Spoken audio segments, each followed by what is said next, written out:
நண்பர்கள் அனைவருக்கும் வணக்கம்.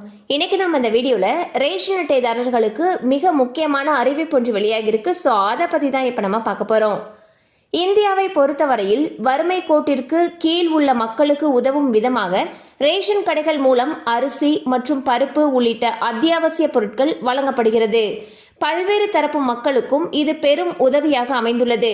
இதனை பெறுவதற்கு ரேஷன் கார்டு என்பதை மிக முக்கியமான ஆவணம்.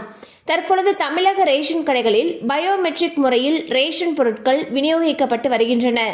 ரேஷன் அட்டையில் உறுப்பினராக உள்ள ஒருவர் உயிரிழந்த பிறகு அடக்கம் செய்யும் பொழுது அவருடைய ஆதார் கார்டு கேட்கப்படுகிறது. ஆனால் குடும்ப உறுப்பினர்கள் தவறுதலாக அவர்களுடைய ஆதார் கார்டின் நகலை வழங்கிவிடுகின்றனர்.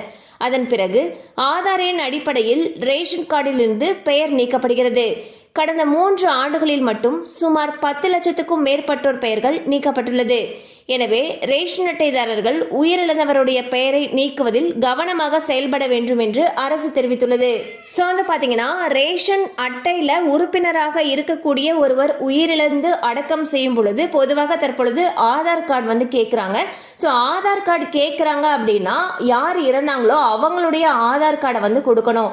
ஒரு சிலர் தவறுதலாக தங்களுடைய ஆதார் கார்டை கொடுத்துட்றாங்க. ஸோ ரேஷன் கார்டுலேருந்து அவங்களுடைய பெயர் நீக்கப்பட்டிருக்கு. இதனால இனி கவனமாக செயல்படணும்னு சொல்லியிருக்காங்க.